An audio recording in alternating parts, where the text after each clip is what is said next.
Hey everyone, welcome back to the range. My name is Matt, also known as the Ammo Nerd, and we have an ammunition review today in one of my favorite calibers, 9mm, 9x19, 9mm Parabellum, 9mm NATO. This is a 115 grain full metal jacket from Radway Green, or a British Armory. This is our MK2Z round.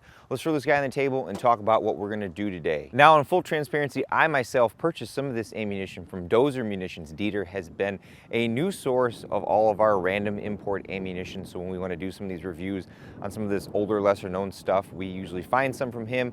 We pick it up and then we do our review on it. For 9mm, we have a wide array of barrel lengths from 3 inches all the way up to including 16. After we've collected our velocity and just, a general reliability test, I only have 100 rounds of this. We'll step out to around 25 yards and see what kind of practical accuracy we can get with this stuff. It's around 50 to 55 degrees outside today. We have our Pro Chronopal Digital DLX as always, as well as our Garmin Zero C1. A big thank you to Bass Pro Shops / Cabela's for sending that out, because having two of those data sets has come in handy when one or the other chronograph decides not to read. Up first, we'll grab our shortest barrel length. This is our Springfield Hellcat. This has a 3-inch barrel.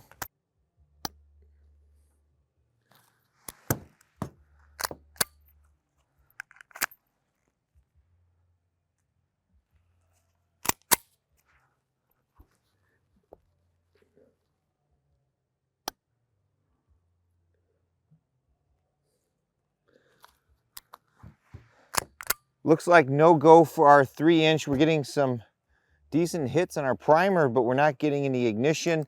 So we'll skip on to the 4-inch barrel and see if we have any better luck. Let's try our 4-inch. This is our Gen 4 Glock 19 MOS.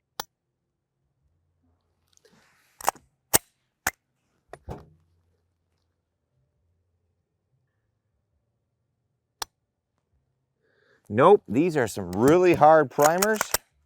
I guess we'll go on to the next gun. Let's try our AREX Delta Long Slide Gen 2. See if it sets these off. Nope. Looks like we're gonna have to go up to our PDWs and see if we can get some ignition off these primers with that. Now on to the 6-inch. This is our UTAS Mini 9. Picked up an A3 tactical vertical foregrip for this so we can grip it a little better because of the shorter barrel length. Obviously this is an SBR, Form 1 registered and approved YouTube. Let's see if this can set off these primers. 1148, 1174,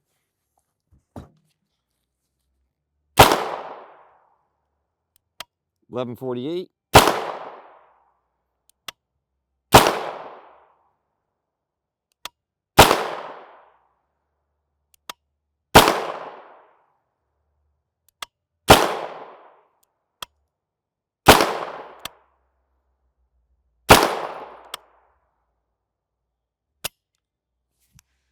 do have a pretty heavy mil-spec trigger in this setup, but we got ignition.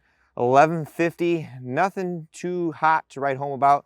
Let's see what we get out of the slightly longer barrel length. All right, now on to our 7.72-inch barrel. This is our CZ Scorpion Evo 3 S1 SBR. Still got that A3 tactical VFG up front on this guy too. Uh-oh. Now I do have the R.A.N.G.E trigger in this, and that hammer may be light enough that we're not going to get ignition.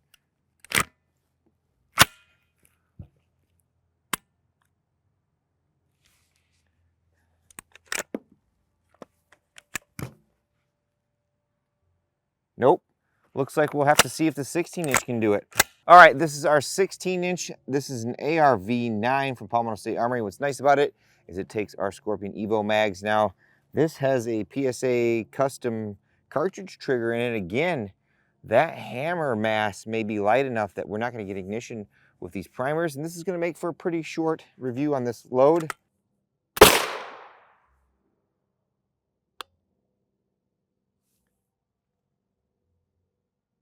That was a hang fire.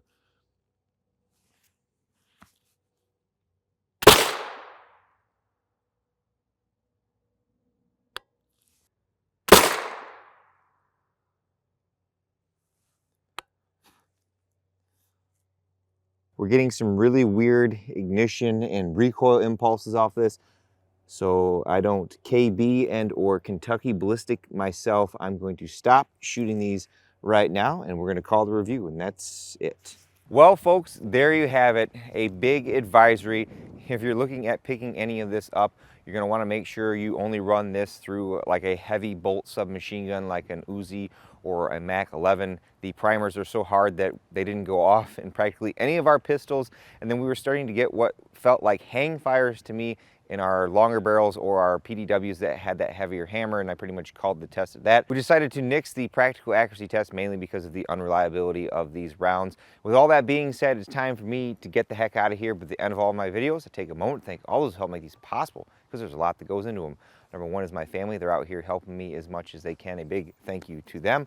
Number two, my Patreon, Subscribe Star, and YouTube channel members. I have a campsite in the description below. It's a landing page with affiliate links and discount tracking codes on it. So if you're looking to support the channel, you can do so. And that means I can't really say some of the affiliates that are in there because YouTube likes to randomly demonetize or take my content down because of it.